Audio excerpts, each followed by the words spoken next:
নমস্কার বন্ধুরা, আমি ঝুমা। আমার চ্যানেলে সবাইকে স্বাগত। প্রতিদিনের মতন আজকেরও আরও একটা রেসিপি নিয়ে এসেছি বন্ধুরা আপনাদের সামনে। রেসিপিটি হলো বিনস পোস্ত। বিনস পোস্ত তো আমরা অনেক রকমের ভাবে খেয়েছি। আমি কিভাবে বানিয়েছি আপনাদের কাছে শেয়ার করেছি বন্ধুরা। আপনারাও এইভাবে বাড়িতে বানিয়ে খেয়ে দেখুন, আশা করি আপনাদেরও ভালো লাগবে। আর ভালো লাগলে বন্ধুরা একটা লাইক, শেয়ার, কমেন্ট করতে ভুলবেন না। একটা বাটি নিয়েছি, বাটির মধ্যে আমি 3 চামচ সাদা সর্ষে দেবো। 3 চামচ সাদা সর্ষে নিয়েছি। 2 চামচ পোস্ত নেব। 2 চামচ পোস্ত নিয়েছি, নিয়ে আমি ভালো করে ধুয়ে আমি বেটে নেব। একটা মিক্সির বাটি নিয়েছি, আমি সর্ষে পোস্তটা ধুয়ে নিয়েছি, নিয়ে দিয়ে দেবো। 6টা কাঁচা লঙ্কা দেবো। 1/2 ইঞ্চি আদা আমি টুকরো করে দিয়েছি। আমি অল্প জল দিয়ে আমি বেটে নেব। মশলাটা আমি মিহি করে বেটে নিয়েছি।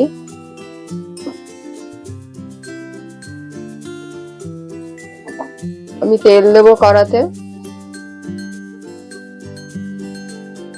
তেলটা গরম করে নেব হালকা করে। একটা শুকনো লঙ্কা আর 1 চামচ 5 ফোড়ন দিয়ে দেব।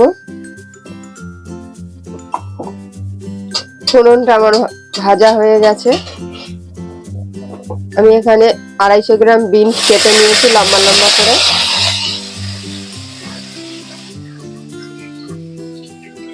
বিনস গুলো আমি তেলে ভেজে নেব। আমি লম্বা লম্বা করে কেটে নিয়েছি।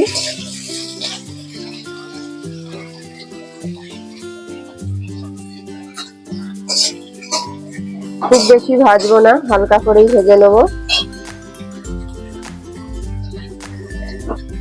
পরিমাণ মতো নুন দেবো। 1/2 চামচ হলুদ দেবো। 1/2 চামচেরও কম আছে বন্ধুরা। দিয়ে আমি ভালো করে আরো ভাজবো কিছুক্ষণ।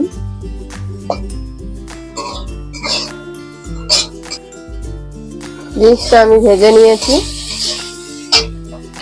একটা ক্যাপসিকাম আমি লম্বা লম্বা করে সরু করে কেটে নিয়েছি, ক্যাপসিকামটাও দিয়ে দেবো।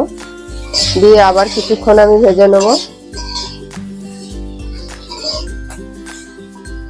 ক্যাপসিকামটা আমি দেওয়ার পর কিছুক্ষণ ভেজে নিয়েছি, 2 মিনিটের মতন। এবার আমি একটা টমেটো একইভাবে লম্বা লম্বা কেটে নিয়েছি, ভেতরের দানাটা আমি ফেলে দিয়েছি। টমেটোটা কিন্তু একটু শক্ত দেখে নেবেন, নরম না। টমেটোটা দেওয়ার পরও আমি একইভাবে ভেজে নেব আরো কিছুক্ষণ।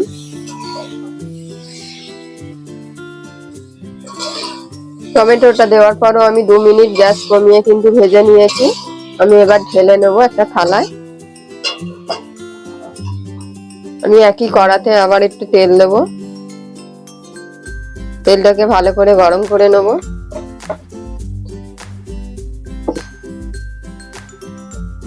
তেলটা হালকা গরম হয়ে গেছে। 1 চামচ আমি কাশ্মীরি লঙ্কা দেবো। দিয়ে হালকা নেড়ে নিয়ে আমি যে মশলাটা করেছিলাম দিয়ে দেবো।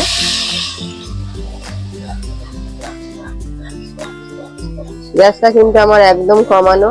মশলাটা দেওয়ার সাথে সাথে কিন্তু এরকম নাড়াতে হবে।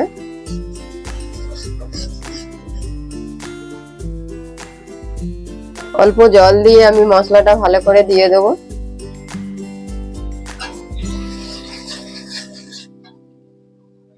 মশলাটা খুব ভালো করে আমি কিন্তু কষাবো। যতক্ষণ না তেল ছাড়বে ততক্ষণ কষাতে হবে।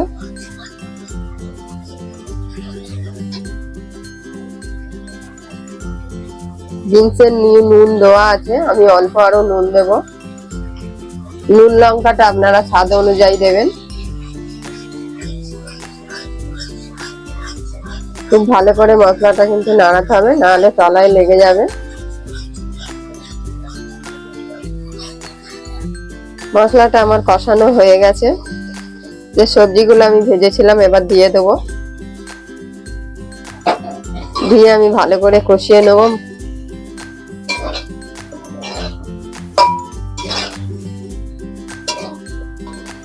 এবার মশলা দেওয়া জলটা যে ছিল আমি দিয়ে দেবো।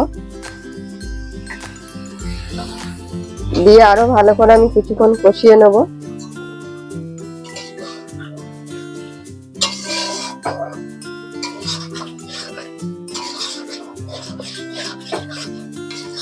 খুব ভালো করে আমি নেড়ে নিয়েছি। আরো অল্প একটু আমি জল দেব, দিয়ে ভালো করে আমি ফুটিয়ে নেব। বিনসটা সেদ্ধ যতক্ষণ না হবে ততক্ষণ ফুটিয়ে নেবেন, সেদ্ধ হয়ে গেলেই হয়ে যাবে। বন্ধুরা আমি কিছুক্ষণের জন্য ঢেকে দিয়েছিলাম, ঢাকাটা খুলে নেব। আমি হালকা করে নেড়ে দেবো। সবই কিন্তু গোটা গোটাই আছে, অথচ সেদ্ধ হয়ে গেছে, দেখতে কিন্তু অসাধারণ লাগছে। সবশেষে অল্প আমি চিনি দেবো, চিনিটা আপনারা পরিমাণ মতন দেবেন।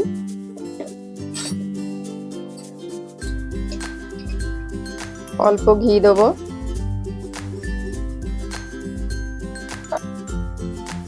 গরম মশলা দিয়ে দেবো উপর থেকে, দিয়ে আমি ভালো করে নাড়িয়ে দেবো।